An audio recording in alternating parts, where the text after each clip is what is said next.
What's going on, guys? We are back today with another video for you, and I want to do a underrated limited legendary showcase. So I plan on choosing several cards that I deem as underrated, meaning you hardly see them in play or they're not played as much as honestly they should be played. So I did create a spreadsheet for this video. So I have cards that I'm going to give you rankings, and I'm going to explain how I kind of came up with this. So, for instance, I've chosen, so some of these cards, basically I've got calculations on how I deem their ranks. So I've included like the card's maximum output potential. So now this is just for a single turn. So I'm not saying like cards that you play, 2 to 3 times in a game, their overall impact on the game. I'm saying in the best case scenario, I play this card one time. What's the maximum output I'm going to get on that single play? So that's kind of where I looked at, saying, this is the potential of these cards. Now, some of these cards obviously are going to be better than others depending on specific albums or if they're flexible or not. Some of them can only be played using other specific cards. So I've actually dinged them if that is the case. So if the card is not flexible, I've taken basically weighted factors. So in that situation, I'm going to ding it down 25% if the card is specific and not flexible. All other factors include negative impact. So if a card actually hinders you in a specific way or hurts you when you play it, it's also going to get a 30% reduction. So I think that's slightly worse than the flexibility. Also, if a card requires a stipulation that you have to be losing for it to trigger, so either lose the turn, lost the turn, losing the round, stuff like that, then I'm going to ding it again. Only 10% on that reduction, because I think it is relevant a lot of times, because you have to play around sometimes when you are losing or having to lose. So I do think that's a downside, so we are going to ding it 10%.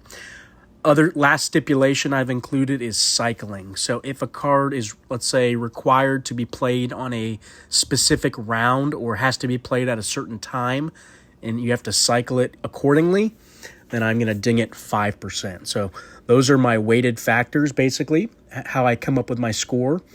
And then, like I said, on top of, I'm basically adding up the power that it's generating or the energy. So if a card actually generates one energy, I'm going to call it a little bit better than what I think it should be. So, for instance, a card that cost 1 base energy, I'm saying in ability power you should net 10.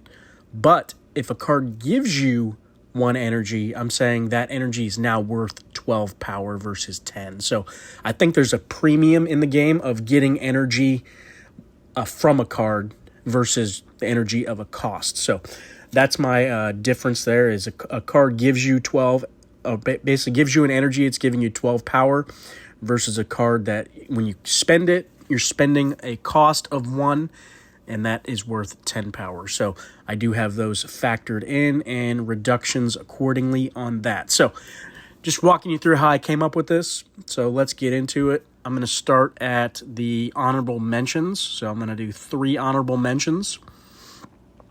And a lot of times the cards that are cheaper are going to come off a little bit better here, because we're looking at what a card does on its overall. If you spend 1 energy, what are you getting out of this card? So the maximum I'm going to get per energy spent. So a lot of times the cheaper cards are going to come out on top because of this. So first honorable mention we have is Brothers Grimm. This card is, on the last turn of the game, able to put down that 200 power. Let's see. So I do have a score of 49.88 on this card on my sheet. I'm saying it is a flexible card. There's no negative impacts, no if losing the round, and yes to cycling, because you do have to try to cycle it to the last turn of the game. So that's going to ding it down to 49.88, honorable mention. Jumping down to, and again, I think that card is kind of underutilized as well. You don't see Brothers Grimm hardly at all, and it is kind of a neat little finisher for the game, right? You could have played it a few times throughout the game. It didn't do anything too crazy. And the end of the game, you've kind of cycled it just right. You get it on that last turn of the game, and boom, it's a game, kind of a finisher for the game, which is interesting. Next up, we have Charles Dickens. This card, not seeing a lot of play, but it does, get you some decent stats here for, let's say that turn you're going to play it on round 4, turn 1. You're going to get quite a bit of power out of it, permanent power too. So you will get 7 plays or 7 turns that cards are going to, not turns, but slots that cards are going to go down. You're obviously going to buff the 5, and then out of those 5, you're going to get to play 2 more, 1 more time. So that's basically 7 slots you're getting. So the card is deemed flexible because you can slot it just about in any deck. I did rate this thing a 57 is my basically number I've rated this card as a 57. Like I said, it is flexible. There's no negative impact. There's no if losing statement, and you do have to consider cycling. So again, 7 cards get played with that bonus 35. So decent stats there. My final underrated honorable mention. We are dropping in 100-meter sprint. Again, you get a lot here for just 1 energy, which is pretty good. So obviously it's going to drop you that 60 power you're going to get from 1 card, 60 or from the ability plus the 10 you net. So really you're getting 70 power here for 1 energy, and it is flexible. You can put it just about any deck. There is no negative impact here, unless obviously it's an expensive week, and I mean, obviously some of these cards you have to, decide on the proper weeks to input them. But in a lower energy week, I think this is definitely a fine choice. There is no negative impact to this card. There's no if losing statement, and really you only have to consider the cycling, right? That's kind of the main thing with this card. You got to get it on first turn of the round for it to trigger, so there is a little bit of cycling ding there. I am hitting this card at a 57 as well. It actually tied Charles Dickens for score, which is very interesting that I was able to get a tie in here, but yeah. All right, so that's the final honorable mention. So we're going to jump down now into the top 10 underrated cards that I believe. Obviously, I didn't take a look at every card in the game, so there could be some that, could still make this list. But for now, the cards I did, I think I reviewed 30 to 40 cards that I thought were good choices and kind of leveled it out from there. So first up, number 10, we got Michelangelo coming in at a score of 61.33 on my sheet. 61.33. The card is extremely flexible. You can play it in just about any deck you want. It's a nice cheap 3-drop, which is fantastic. You do have to have some legendary cards in your deck, but most of the time you're doing that anyway, for the most part, I'd say. So I don't want to call it specific because of that, because you can. It is pretty flexible, slotted in just about anything. There's really no negative impact here, unless you go up against like a identity theft deck or something like that, where you're getting punished for legendary. But I'm not really saying that's as a negative. I'm thinking more like the card itself dings you with a negative impact. There is no losing situation with this card either that's dinging you, and really no cycling concern. You can kind of play this anytime during the game and it's going to be good. So I think that's a pretty decent score for Michelangelo, and I think he is a little underrated. I don't see him as much as, honestly, I feel like you should. So I think this card is extremely overlooked. Next up, this card kind of surprised me that it hit so high on the list, even with its negative effect of having to have lost 2 rounds. It still scored pretty high, so you get a lot. So if you are a full Arts and Culture deck, and you're going to get like 405 power out of this card on 1 turn. That's just insane, right? So obviously I did ding it It needed to. I'm claiming it needs to be specific. Even though it is kind of flexible, you don't have to have a full arts and culture deck to really maximize. But the majority of your deck does need to be arts and culture, so I did ding it for that. The score I came up with is 64.93 for this card, 64.93. I did ding it, saying that it is specific because of arts and culture. So that gave it a 25% reduction there. I also did ding it another 10% because you have to have lost 2 rounds. And I did ding it for cycling as well because I do want to play this card immediately after I've lost those 2 rounds. So you want to play this card to maximize on round 3, turn 1, right? So you're going to get the most value out of it. So I do think it needs to be cycled properly. So I did ding in another 5% there. So again, your entire deck, or not your entire deck, but you must primarily be arts and culture, and you must have lost 2 rounds for this card to be relevant. So, but I think the upside is there. It does do quite a lot for what you get. So you can easily build a deck that plays around losing the first 2 rounds. I've done it in the past, and then we completely make a nasty comeback out of the gate. So again, it is a weird archetype though, so I can see why it goes overlooked and underappreciated. Next up, I am going to take a look at another card that I can't believe we don't see played a lot. But again, I know it's probably because we have high energy weeks quite frequently. But I think in lower energy weeks and even mid energy weeks, some of these cards should be played a little more. Krampus, next on the list here, coming in at number 8.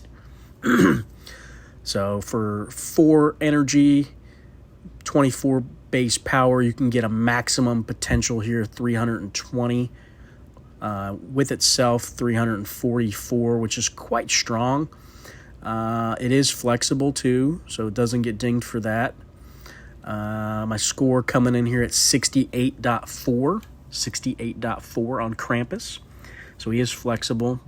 He doesn't have a negative impact. He does have a stipulation that if you're losing, so I did ding it 10% there, and no cycling stipulation. So I did assume the opponent's entire deck is arts and culture. Obviously, that's best case scenario, his maximum potential. But obviously, this can vary quite significantly. So that is kind of a little bit of a downside, but not terrible. What is this? So in the case of if they have no arts and culture cards, you're probably looking at this card getting rated about half of what it did. So closer to like a 30-31 on the scoreboard instead of a 68. But again, if this card is up against a arts and culture deck, it is really shining, and I think it's a little underrated. So that's what we're looking at, max potential here. So for max potential, I think it is definitely slept on.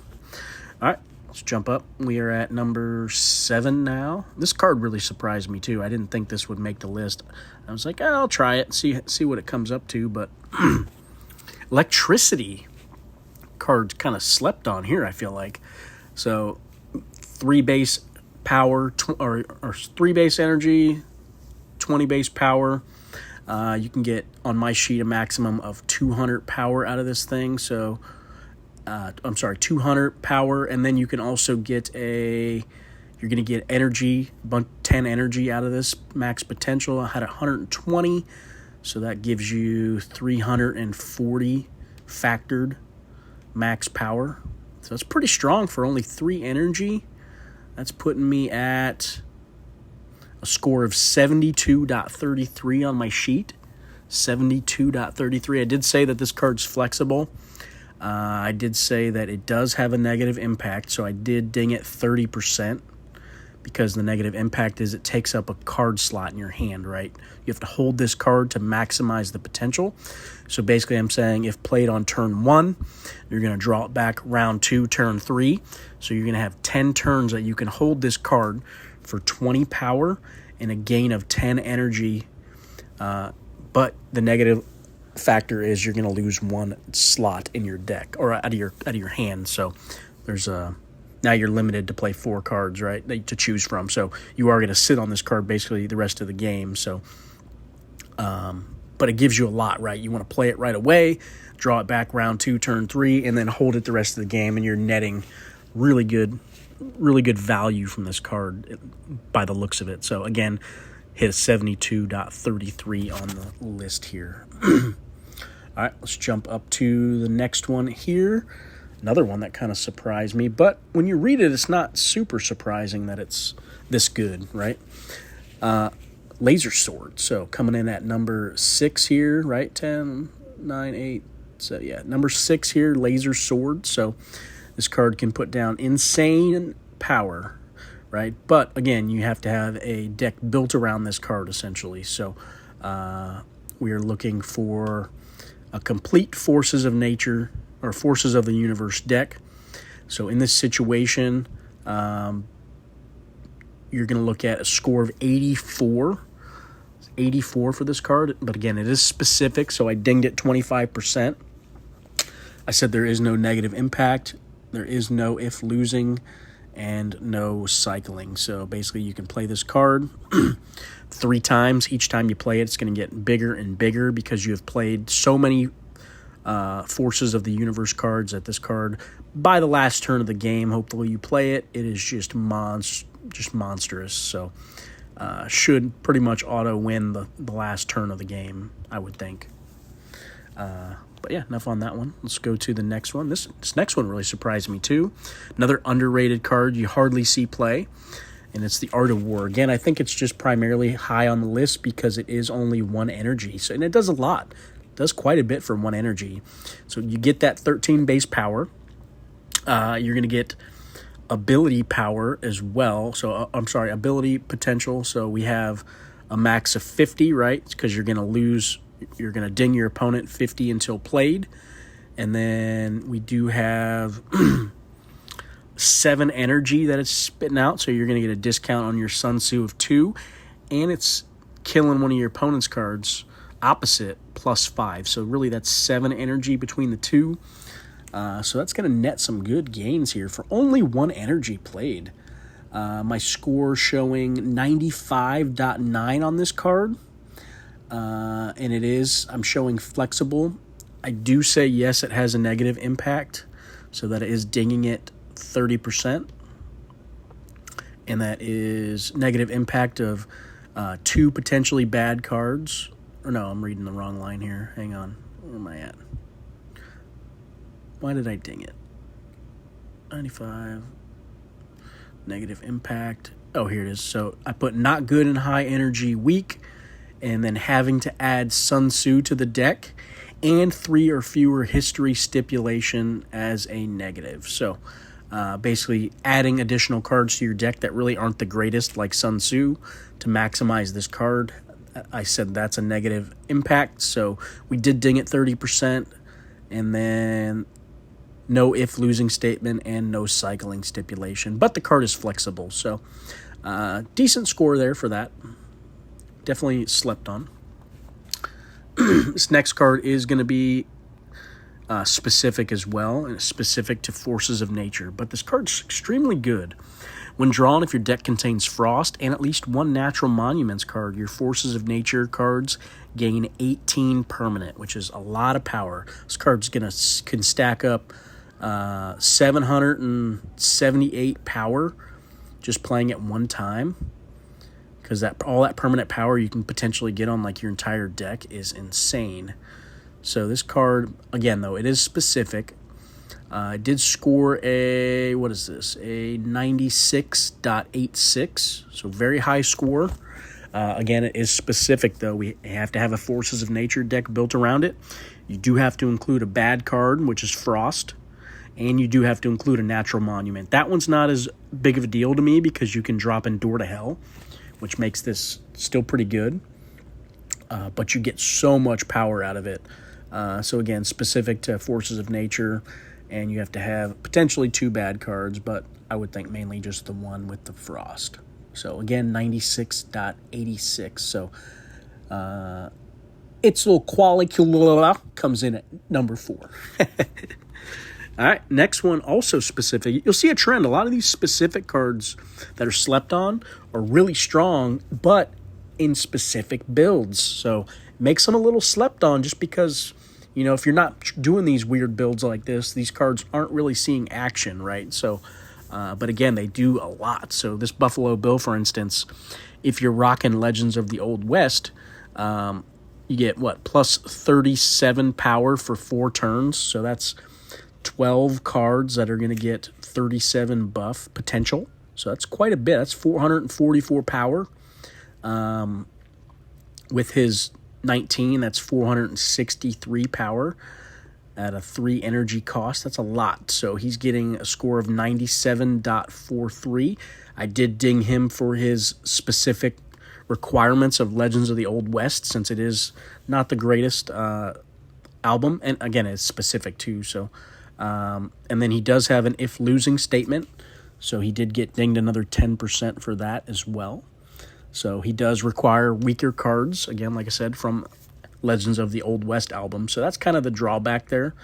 But again, if they can make some better cards for that archetype, this card is going to be a auto-include in every Legends of the Old West deck, just because its raw power is insane. All right, next up I have at number 2, and I actually saw this card's potential. I played it not too long ago in a common and rare ingenious inventions deck, and this thing was nutty. The power this thing puts down is tremendous. So for 4 energy, you're already getting the base 42.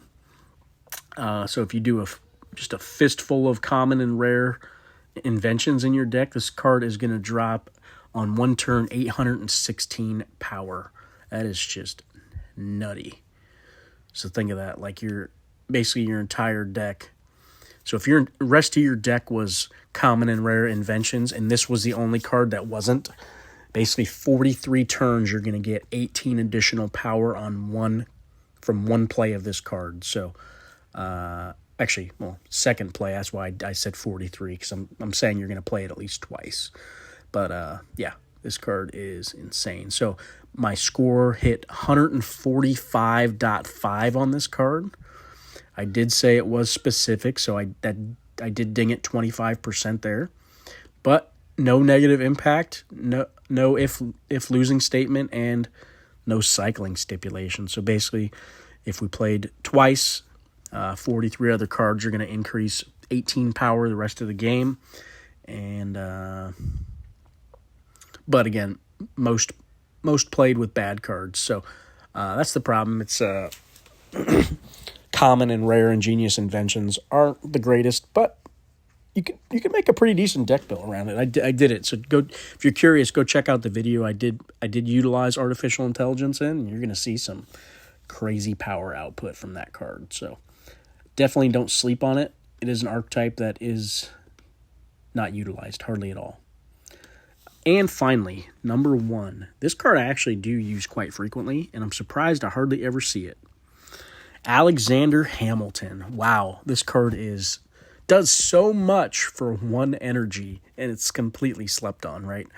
So at a max output of 303 power for 1 energy, this card's coming in at a score of 153.83. I did say it's specific, so you're getting a 25% reduction there. And I did say it has a negative impact. Yes, so negative impact, obviously, of having to utilize a couple other cards in your deck that you really don't want to. So there is the downside there.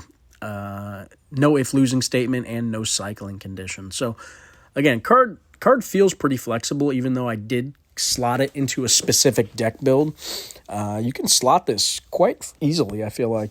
One stage and screen card, you can use the Chrono Gun, which is fantastic already in itself.